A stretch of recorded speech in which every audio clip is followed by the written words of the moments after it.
নমস্কার বন্ধুরা, আমি চলে এলাম আমার নেক্সট ব্লগে আপনাদের সঙ্গে দেখা করতে। আর এক কাপ চা দিয়ে দিনটা শুরু করলাম। আর তারপরে আমি চলে গেলাম রান্নাঘরে রান্না করতে। আর সেখানে রান্না করতে করতে আমার অনেক দেরি হয়ে গেছিলো আজকে।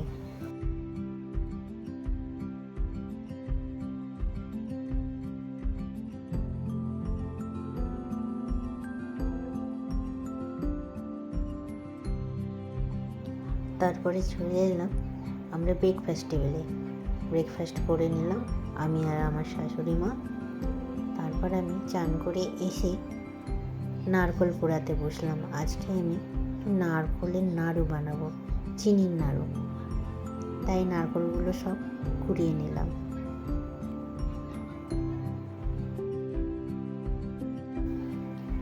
নারকেলের নাড়ু বানাতে খুব ভালো লাগে, আর চিনির নাড়ু খেতেও অনেক ভালো লাগে। তাই আমি নারকেল কুড়িয়ে চিনির নাড়ুগুলো বানানোর জন্য নারকেল সব বসিয়ে দিলাম। আর দেখতে দেখতে হয়েও গেল। আমি, আমার মা আর আমার শাশুড়ি মা তিনজনে মিলে আমরা নাড়ু পাকাচ্ছিলাম। দেখতে দেখতে সময়গুলো কেটে যাচ্ছিল, আর তিনজনে মিলে গল্প করে করে সময় কাটছিল।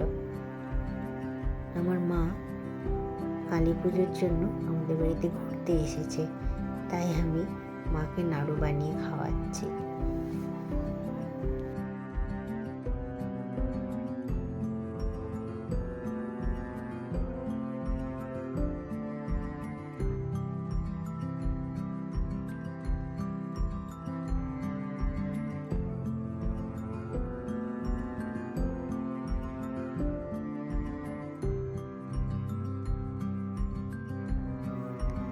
তারপরে সন্ধেবেলা বেরিয়ে পড়লাম একটু মন্দিরে।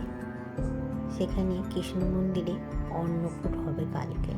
সেখানে আমি প্রতি বছর ডাল চাল যেটুকু সামর্থ্য সেখানে দান করি ভক্তদের জন্য। আর সেটাই দিতে আমি আর আমার মা সেখানে পৌঁছে গেলাম। দেখুন বন্ধুরা, সন্ধেবেলা কি অপূর্ব লাগে। সামনে কীর্তন হচ্ছে, ঠাকুরের আরতি হচ্ছে। আমরা দাঁড়িয়ে দাঁড়িয়ে অনেকক্ষণ সেগুলো দেখছিলাম আর শুনছিলাম।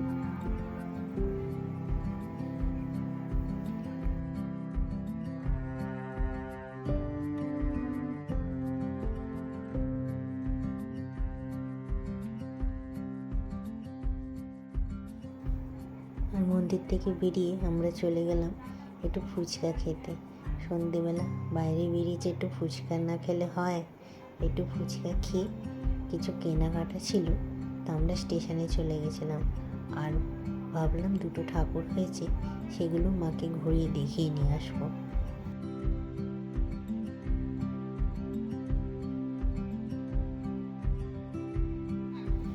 দেখুন বন্ধুরা, কত সুন্দর কেদারনাথের একটা মন্দির করেছে। এত ভালো লাগছে দেখতে, অপূর্ব লাগছে। আর লাইটিংটা তো আরও সুন্দর লাগছে। আসুন ভিতরে ঠাকুরটা আপনাদের ঘুরিয়ে দেখায়। অপূর্ব সুন্দর ঠাকুরটা হয়েছে, আমার তো খুবই ভালো লেগেছে।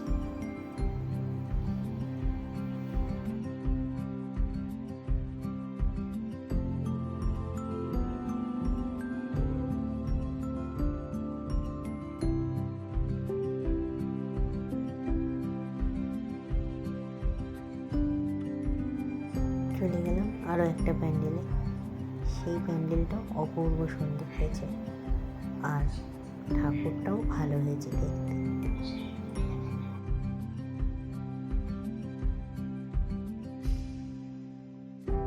অনেক রাত হয়ে গেল, এবার বাড়ির দিকে রওনা দিচ্ছি। আর আমার ব্লগ এখানেই শেষ করলাম। আবার দেখা হবে পরের ব্লগে। আর আমার ব্লগ যদি ভালো লাগে আপনারা সবাই লাইক, শেয়ার আর সাবস্ক্রাইব করে দেবেন। আর সবাই ভালো থাকবেন।